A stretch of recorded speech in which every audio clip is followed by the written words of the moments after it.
Hello रेवड़ी। हमारे पास एक क्वेश्चन है the height of A mercury in the barometer tube is 70 centimeter due to entrapped air in it as shown in the figure. Now from this position tube is split up slightly. The length of the mercury column in the tube will be. So question के अंदर बोला जा रहा है आपके पास इस तरह से एक ट्यूब कॉलम है। अब इस कॉलम के अंदर बताया जा रहा है इस तरह आपने एक मरकरी को जो है इसके अंदर प्लेस किया, सॉरी एक ट्यूब को प्लेस किया है और इस कंटेनर के अंदर क्या है, इस कंटेनर के अंदर मरकरी है और ये मरकरी जो इसके अंदर गया होगा, ठीक है ना, ये बताएगा। और इनिशियली इसकी जो हाइट है जहाँ पे मरकरी प्रेजेंट है दैट इज़ 70 सेंटीमीटर। अब बताया जा रहा है ये देखिए परफेक्टली वैक्यूम नहीं है, तो इसका मतलब यहाँ पर कुछ तो प्रेशर होगा ही। नॉट परफेक्ट मतलब पी यहाँ पर ज़ीरो के बराबर नहीं है, यहाँ पर कुछ प्रेशर होगा, उस प्रेशर को कुछ भी ले सकते हैं। चल मैं इसको पी लेता हूँ, सिंपली मैं उस प्रेशर को पी बोलूँगा, सही बात है ना। अब देखिए मैं यहाँ पर लिख लेता हूँ प्रेशर ड्यू टू एयर किसके बराबर में लेता हूँ, पी के बराबर लेता हूँ। अब यहाँ पर बताया जा रहा है अगर pressure due to air P मैंने ले लिया, अब बताया जा रहा है अब मैं इसको ऊपर की तरफ खींच रहा हूँ स्लाइटली मतलब थोड़ा सा हल्का सा मैं इसको ऊपर की तरफ खींच रहा हूँ। बताओ इसके अंदर क्या चेंज आएगा, क्या वो सेम रहेगा, क्या वो स्लाइटली मोर देन 70 सेंटीमीटर होगा या फिर स्लाइटली लेस देन 70, या फिर हम बता ही नहीं सकते क्या होगा।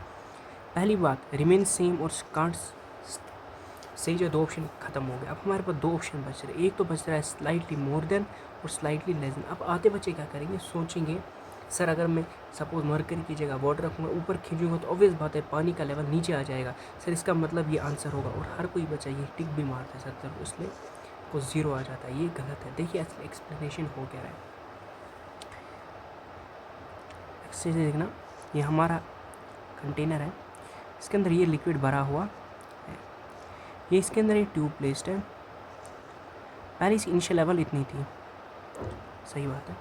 अगर आपको याद हो फ्रॉम पास्कल्स लॉ के हिसाब से हमें पता है एक हॉरिजॉन्टल लाइन में हर किसी पॉइंट पे प्रेशर सेम होता है, सही बात है।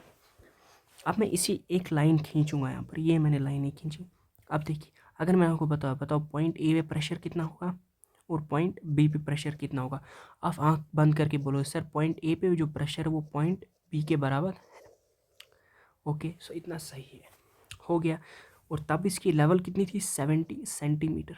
और इसके अंदर क्या एयर है, एयर मतलब इसके अंदर सपोज कि एयर ट्रैप्ड है, ठीक है ना, तो उसका प्रेशर कुछ होगा, उसको मैंने पी पहले ही मान चुका है क्योंकि इन्होंने वहीं से बोला वैक्यूम नहीं है। अब क्या बोला जा रहा है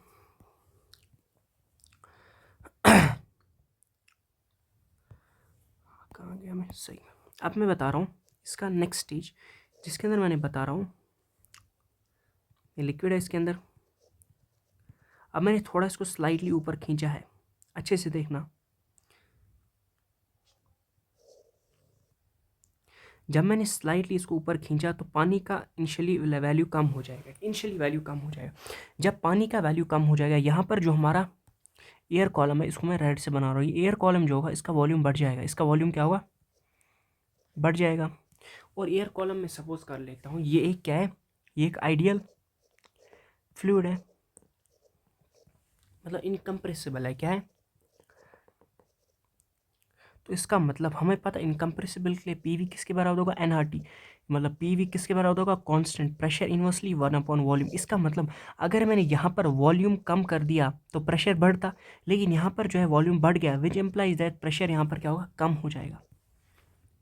अगर यहाँ पर प्रेशर कम हुआ तो होगा क्या, अभी देखते हैं।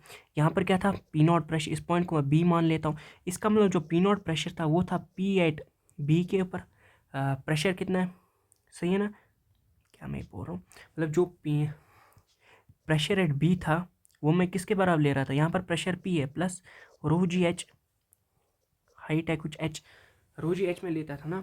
अब देखिए अगर पी नॉट को बराबर लेना है मुझे पी बी के, तो ये केस तो हर वक्त सेटिस्फाई होना चाहिए। इसका मतलब क्या चीज़ मैं यहाँ पर चेंज कर सकता हूँ जिसकी वजह से मेरा ये वॉल्यूम जो बढ़ा ये वापस कम हो जाएगा, दैट इज़ अगर मैं हाइट को क्या करूँगा, इंक्रीज़ करूँगा।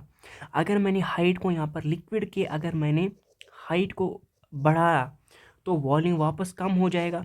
अगर वॉल्यूम कम हो गया सर जी, वॉल्यूम कम हो गया इसका मतलब प्रेशर वापस क्या होगा, प्रेशर वापस बढ़ेगा, और ये कितना बढ़ेगा, ये बढ़ेगा इतना कि पी नॉट पी बी के बराबर होगा, मतलब ये बराबर होगा पी प्लस रो जी एच के बराबर होगा। सही बात है। तो इसका मतलब दैट इज़ वाई जैसे ही मैंने इसके अंदर इसको थोड़ा सा ऊपर खींचा, जैसे ही मैंने थोड़ा सा भी ऊपर खींचा, तो यहाँ पर साइमल्टेनियस क्या, और एक तो वॉल्यूम यहाँ पर इंक्रीज़ हुआ, वॉल्यूम इंक्रीज़ होगा, प्रेशर डिफरेंस बढ़ गया। यहाँ पर जो प्रेशर था और यहाँ पर जो प्रेशर है वो चेंज हो गया। अब यहाँ पर प्रेशर कितना होगा, एक तो होगा यहाँ पर जो प्रेशर ये जो क्रिएट कर रहा है पी प्रेशर प्लस रो जी एच का वैल्यू इनिशियली कम हुआ होगा ना, जिसकी वजह से यहाँ पर जो है वॉल्यूम, यहाँ पर जो वॉल्यूम है ये बड़ा होगा। ड्यू टू वॉल्यूम इंक्रीज जो प्रेशर है वो घट गया होगा, प्रेशर घट गया होगा तो इन दोनों के बीच में प्रेशर का डिफरेंस आया होगा, प्रेशर का डिफरेंस आया होगा। तो सर जी हमारा पास्कल्स लॉ यहाँ पर क्या होगा, पास्कल्स यहाँ पर फेल होता। तो उसको फेल नहीं करने के लिए क्या होता है यहाँ पर, इस पी नॉट को इक्वेट करने के लिए पी बी के लिए ये हाइट बढ़ जाता है। जैसे हमने ऊपर चढ़ा है ना इसको, तो ये हाइट क्या होगा, ये हाइट बढ़ जाएगा, वो एच बढ़ जाएगा, ये वॉल्यूम क्या होगा, कम हो जाएगा, प्रेशर वापस बढ़ जाएगा। तो इतना वॉल्यूम ये तब तक हाइट बढ़ता रहेगा जब तक पी नॉट पी बी के बराबर नहीं आएगा, जो किसके बराबर है, पी प्लस रो जी एच के बराबर नहीं आ जाता है।